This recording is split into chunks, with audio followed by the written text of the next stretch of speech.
sana. So kali ni dia baring menghadap sini. So dia akan nampak tingkap dia kata pada waktu tu. Aku baring dalam keadaan terbalik untuk pandang ke arah tingkap. Lampu sama-sama.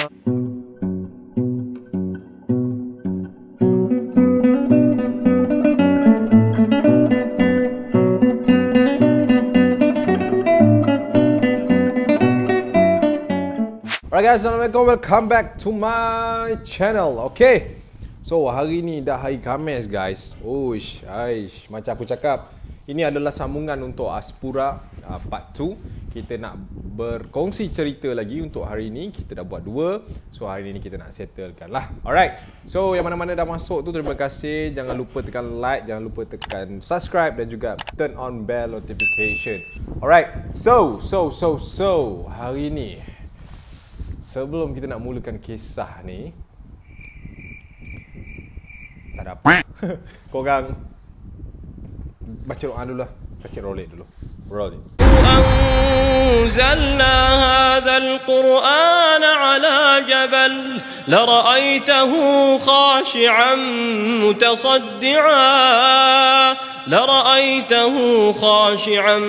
متصدعا من خشية الله وتلك الأمثال نضربها للناس لعلهم يتفكرون. Alright guys, so kita tak nak buang masa, kita nak teruskan dengan cerita yang pertama. Memandangkan hari ni kita dah, orang kata apa, nak menyambung. Menyambung pun boleh. Menyambung untuk hari Senin hari tu punya episod. So hari ni, Acap nak share dengan korang tentang kisah yang telah pun dikongsikan oleh seorang jejaka ni. Nama dia Syamim ataupun nama orang panggil dia Mim dekat asrama dia. Okay. Benda ni jadi ketika dia berseorangan dekat dalam dom. So benda ni kita jangan selalu buat dan sepatutnya memang tak boleh buat lah kalau kat asrama. Okay, budak ni dia ada masalah sikit. Sebab apa? Dia ni suka ponteng untuk solat maghrib dan juga isyak. So maksudnya cerita dekat sini, masa dia senior year, dia kata budak-budak turun pergi surau, pergi semayang apa semua, and then dia akan menyorok dekat atas, and then lepas bila orang dah start semayang, dia akan sambung tidur lah. Kononnya nak berehat. Macam dia seorang je sekolah dekat sekolah tu kan. Yang lain tak erti nak penat, yang lain tak erti nak rehat. Disebabkan benda-benda macam tu, tak pasal-pasal terjadi sesuatu yang tak disangka seringkali mendatangi kita gitu. Alright, okay. Benda ni terjadi ngam-ngam pula malam Jumaat. Memang nak kenalah senang cerita. Pada malam tu, biasanya Abang Acap, menurut dia, maghrib, isyak lama. Sebab dekat tengah-tengah tu, before nak isyak and lepas isyak tu, diorang ada macam special event lah. Kalau macam tengah-tengah daripada maghrib nak ke isyak tu, diorang akan baca Yasin. Lepas tu, lepas dia isyak, dia akan ada tazkirah. So, panjang sikit lah daripada hari-hari yang lain. And dia kata, biasanya Cap, hari Khamis ni paling malas sekali aku nak turun. And hari Khamis ni paling banyak lah aku ponteng. Dia kata. Tapi ada satu ketika ni, peristiwa ni jadi kepada aku. Membuatkan aku insaf. Dia kata macam tu. Okay. Apa yang jadi dekat Mim ni pada waktu tu, menurut dia pada waktu tu dia dah cakap lah awal-awal dengan kawan-kawan dia yang lain. Aku macam biasa lah. Apa kau? Korang turun lah. Aku lambat sikit, nanti aku follow. Lepas tu kawan dia ada seorang ni, dia macam warak sikit lah, Nazmi orang panggil dia. Dia kata, turun lah sekali baca Yasin apa semua. Ya, aku turun lah kan. Kau turun lah lu, janganlah serabut. Kau turun je lu. Kan aku turun lah. Macam aku tak kenal kau ni. Tak apa, aku turun. Serius aku cakap aku turun. Menurut dia lah. So memang dia memang tak nak turun lah, senang cerita. So lepas dah budak-budak ni dah kemar-kemar apa semua, budak-budak ni pun turun untuk pergi ke surau. Manakala si Mim ni masuk dekat dalam dom, and then dia punya trik senang je. Dia akan letak contoh tilam macam ni, and then dia akan letak bantal. Dia bawah bantal, dia bawah selimut, and then ada satu bantal peluk. Nampak macam kosong lah senang cerita katil tu. Sebab dia kata biasanya kalau luck tak baik, kalau warden tu ronda, nampak dia memang kena sebat lah. Tapi itulah antara trik dia kata. Biasanya tak kantoi bang.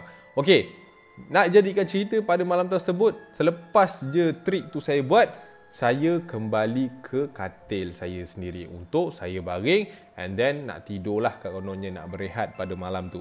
Okey, Waktu tu dah start 7.30, 7.40 macam tu. Saya dah dengar dekat masjid, dekat surau asrama saya tu, saya dah dengar orang dah start solat. So saya pun macam, okey lah. Dia pun tarik selimut, tarik bantal, tidur dia kata pada waktu tu.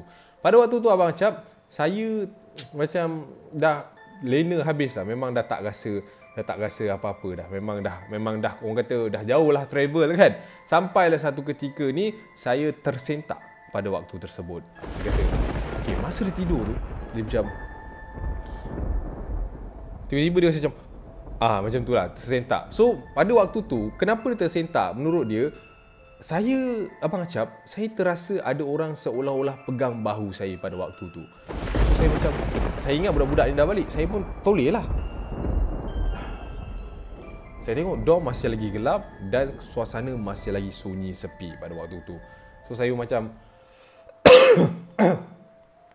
perasaan aku je ni.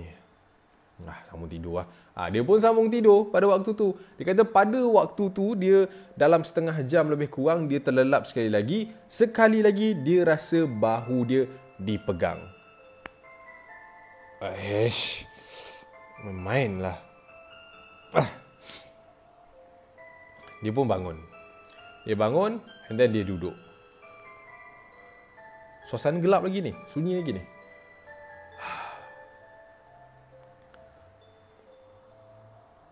Dah sudah ke dia orang? Macam tu lah waktu tu. Tapi dia kata pada waktu tu dia masih lagi dengar bunyi dekat surau tu orang dah start baca-baca apa semua. So dia kata, ni baru baca Yasin. Dia pun ambil jam dia, tengok 8.10 siap. Menurut dia, masa dia baring balik pada waktu tu, dia terdengar satu suara yang agak garau pada waktu tu. Oi. Macam tu. Dia pun macam, warden ke? Dia cepat-cepat tundukkan kepala dia ke bawah and dia cuba jengah dekat arah-arah tingkap tu. Tak ada siapa-siapa. Oi.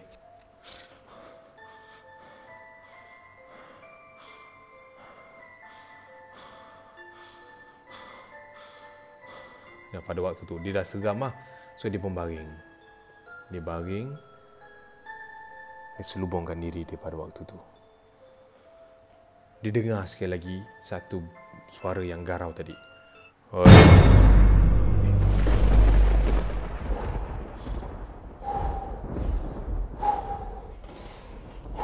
Pada waktu tu dia kata bulu roma dia dah mengemang sebab memang keadaan tu sunyi gila and gelap gila. Dia tarik selimut dia and then dia cuba jenguk apa yang ada pada waktu tu. So dia pun bangun daripada tilam dia and then dia cuba jalan dekat sekeliling dom dia. Dia bangun. Dia tengok kiri kanan. Dia pun pergi dekat hujung katil tu. Kan bilik kan hujung ke hujung, dia pergi kat hujung ni. Sampai dekat hujung, dia membelakangkan dom dia tau, pada waktu tu. Dia dengar lagi satu suara. Oi. Dia terus toleh. Dia toleh. Masih lagi tak ada apa-apa.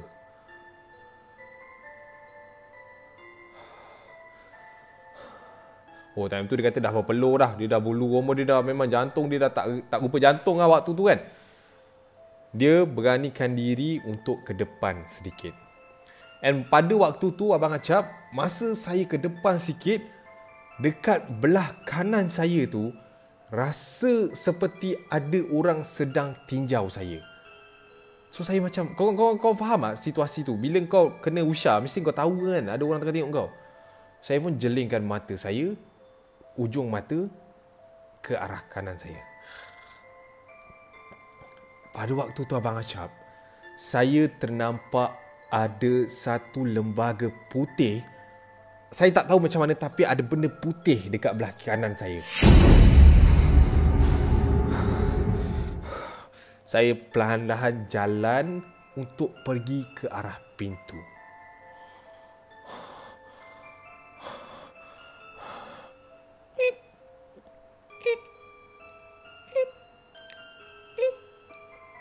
Bunyi macam tu pula saya dengar kat belakang saya. pada waktu tu Abang Acap, ada satu katil di bahagian hujung dom saya tu seperti seolah-olah digoncang secara perlahan.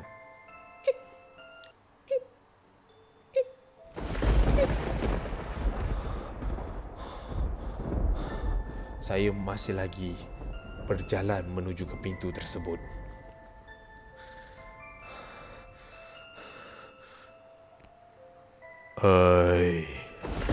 Suara tu datang daripada belakang pintu tersebut. Ketika itu saya dah tak fikir apa Abang Acap. Saya terus berlari ke arah katil saya untuk saya selubung. Saya lari Abang Acap. Saya lari sekuat hati and then sampai dekat katil saya baring.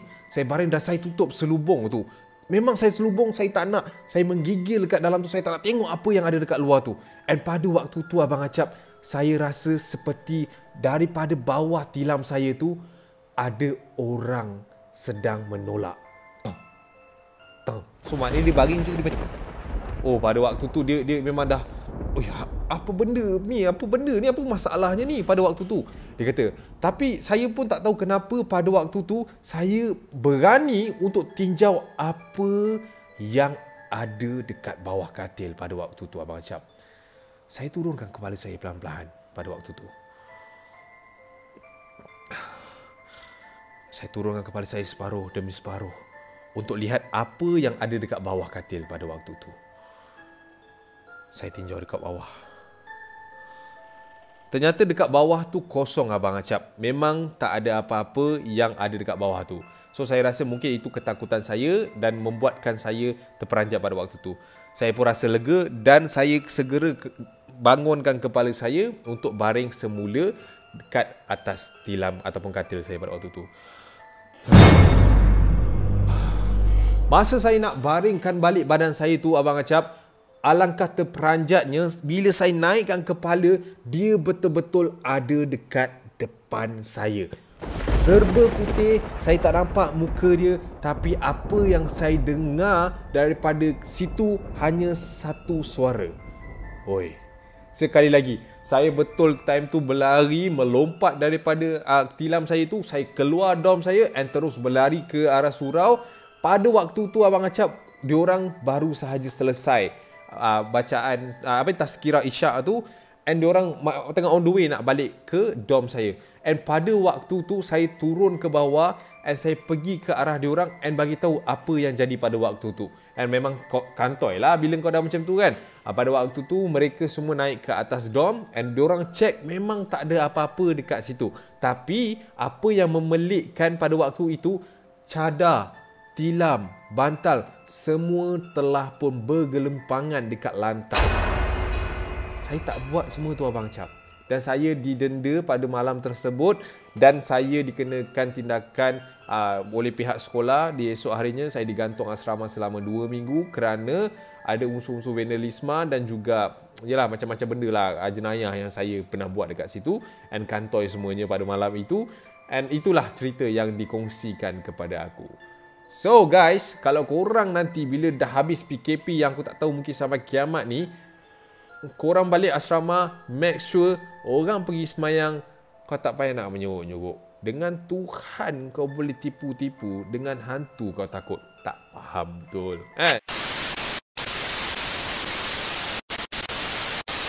So itulah dia kisah yang pertama yang telah pun dikongsikan kepada aku. Wow. It's very dangerous lah kan. If you don't want to solat, it will be malapetaka to you lah Okay. So untuk cerita yang kedua ni, cerita yang ni pun agak menyeramkan sebenarnya cerita. Okay. Cerita ni dikongsikan oleh seorang penghantar juga, nama dia Firdausi. Firdausi. Nama dia Firdaus dia. Firdausi tu nama syurga. So, Firdaus ni ataupun nama dia Daus, aku panggil Daus. Daus ni kongsikan cerita pada tahun pertama dia. Dia baru form 1 pada waktu tu. Okey. Benda ni jadi pada satu malam ketika dia ni baru habis orientasi. Kalau korang nak tahu kan, aku rasa korang semua tahu bila orientasi ni, of course ini adalah minggu-minggu awal dia masuk ke dalam asrama. Biasa bro, biasa budak form 1 kalau masuk asrama, diorang tak serasi, diorang tak ngam lagi dengan suasana kat situ. So pada waktu tu dia kata, aku ni Cap tak berapa seronok duduk asrama sebab Might be dia kata dia ni orang yang manja, anak yang manja dekat rumah. Biasa lah budak-budak form 1 kan, baru masuk rasa kekok tu biasa, awkward tu biasa. Tapi dia kata aku memang iya untuk keluar pada asrama. Aku ada satu hari tu mereka-reka cerita tentang apa yang aku nampak dekat asrama tu, dekat sini aku, supaya aku boleh pulang pada hujung minggu. Okey, cerita dia macam ni. Sebenarnya macam ni. Okey, aku elaborate sikit. Ada satu minggu tu, budak-budak ataupun seluruh pelajar ni tak boleh balik langsung. Yalah, biasa budak form 1 ni dia mesti nak masuk asrama tu tapi dia orang nak test je seminggu 2 kan. Lepas tu agak-agak tak ngam, lepas tu dia nak balik. Tapi disebabkan time tu bukan balik wajib, so semua pelajar tak boleh balik. Sehari sebelum waktu weekend tu, aku plan dengan kawan aku untuk adakan cerita tentang sesuatu dekat asrama tu. Dia buat cerita lah yang dia nampak, and then dia nak balik, dia tak kuat semangat apa semua, and the plan was jadi. Okay, lepas plan tu jadi, biasa budak form 1 kan, dia dah rasa benda tu gempak, tapi at the end of the day dia kena masuk balik asrama tu. Selepas sebulan aku berulang-alik dekat rumah asrama, aku dah kena masuk asrama balik. Sebabkan ayah aku dah tak boleh nak hantar aku apa semua, and aku terpaksa masuk asrama balik pada waktu tu. Okey, ngam cukup faham Masa minggu pertama aku masuk balik dalam asrama tu, tengah malam tu aku teringat tentang sesuatu yang menimpa aku dan membuatkan benda tu daripada rekaan jadi kenyataan. Gitu. Okey. Tengah malam, ketika semua orang telah lelap, telah lena. Dekat dalam dom dia ada seorang abang esko. Nama dia Abang Ai, dia kata. Aku pun tertidur sama seperti budak-budak lain, tapi dalam keadaan lena tak lena macam tu. Aku tidur. And aku tersedar pukul 2 pagi untuk pergi ke toilet. Tapi perut aku sakit. Aku tersedar, and then aku pun tak ngam sangat dengan budak-budak dom kan, sebab budak-budak dom ni tahu aku ni jenis mengada-ngada apa semua. Aku bangun sendiri dan pergi ke toilet sendiri pada waktu tu. Aku pergi toilet dan sudah aku balik. Ketika aku balik ke dom aku cuba untuk tidur balik. Ketika aku nak cuba tidur balik, aku tak tahu kenapa aku rasa sesuatu yang sangat-sangat tak best pada waktu tu. So aku pun baring, sebab dia kata dia punya katil ni sini tingkap sini tingkap. Okey, ni katil ni tingkap. So dia kata mula-mula dia baring macam ni, menghadap sana. So kali ni dia baring menghadap sini. So dia akan nampak tingkap, dia kata pada waktu tu. Aku baring dalam keadaan terbalik untuk pandang ke arah tingkap. Lampu sama-sama, ada 2 lampu saja yang buka sepanjang koridor tu, dan aku cuba untuk melelapkan mata. Selepas 10 minit macam tu aku nak lelapkan mata, tiba-tiba abang Acap, aku terlihat ada sesuatu melintas dekat dom aku.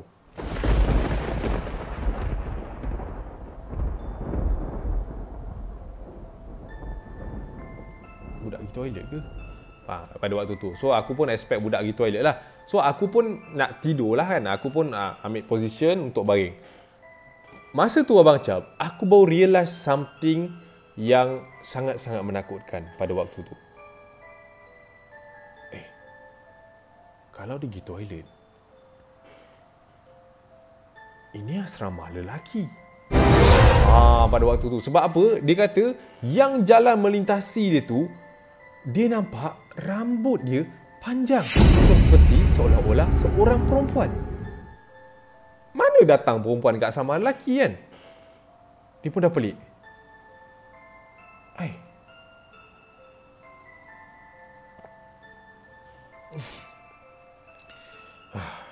Dia dah takut, and then dia nak baring balik dekat posisi asal dia. Menurut dia, masa dia nak baring balik ke posisi asal dia macam mana? Dia nak telentangkan badan dia macam ni.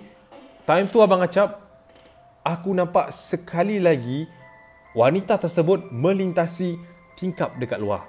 Tingkap di sana pula. Macam tu.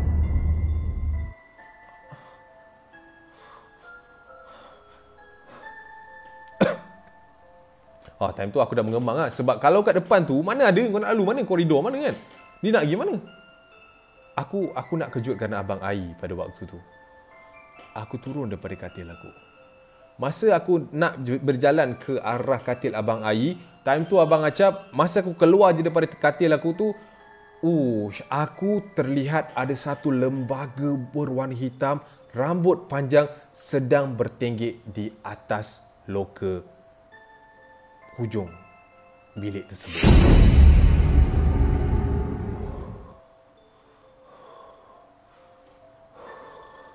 Aku membatalkan niat untuk pergi ke katil Abang Ai dan aku baring balik pada waktu tu. Aku cuba tinjau ke arah hujung loka tu. Aku nampak seperti seolah-olah lembaga tu, dia ada mata dia macam warna putih tau. Tengah merenung tepat ke arah Abang Ai pada waktu tu. Apa aku nak buat ni? Dia tak kacau aku tak apa. Pada waktu tu lah. So dia pun macam, dia nampak benda tu tapi dalam keadaan takut tu, tapi dia fikir macam benda tu tak kacau, benda tu bertenggek kat situ, biarlah kat dia kan. Masa aku tengah perhatikan dia Abang Acap, tiba-tiba aku nampak pandangan dia pandang ke arah aku and kami bertentang mata. Time tu aku dah macam, dia dah huara lah. And aku nampak benda tu slowly datang dekat Abang Ai pada waktu tu. Aku nampak benda tu macam mana dia nak explain, aku baca pun aku rasa macam mengemang. Okey, Abang Ai tu tengah tidur, contoh macam ni. Dia kata dia nampak benda tu turun and duduk dekat atas badan Abang Ai, tapi kaki dia macam ni. Faham tak? Kau boleh bayang tak macam mana? Kaki dia kat kepala Abang Ai. And pada waktu tu Abang Acap, aku nampak Abang Ai macam mengonta-gonta. Aku nampak mulut dia macam minta tolong tapi tak ada suara pada waktu tu. Aku dah macam, apa aku nak buat ni? Aku pun beranikan diri bangun daripada katil tu and then aku buka lampu. Masa aku buka lampu, Abang Ai meronta lagi kuat and akhirnya dia dirasuki. And pada waktu tu kebanyakan daripada murid dekat dalam dorm tu bangun. And then diorang terperanjat lah. Diorang semua form 1 man. Abang tu form 4 kan. And then ramai-ramai pada waktu tu pegang Abang Ai. And then kita orang ada 2-3 orang ni turun untuk minta bantuan ustaz pada waktu tu. And then ustaz naik apa semua. Berlakulah sesi ruqyah, sesi untuk halau benda Allah tu. And lepas benda tu settle, aku cerita benda ni kat ustaz. Abang Ai pun ada. And ustaz cakap memang betul benda tu lah yang masuk kat Abang Ai. Sebab Abang Ai ni suka tidur dalam keadaan yang tak berapa nak bersih. Tapi aku tak faham lah apa benda tu. So, itulah dia cerita di mana dia kata dia pernah reka yang dia ditindih oleh sesuatu untuk dia keluar daripada asrama. Tapi untuk kali kedua ni, dia nampak depan mata macam mana orang ditindih. Dahsyat gila kan. So, korang pernah tak ada pengalaman kena tindih?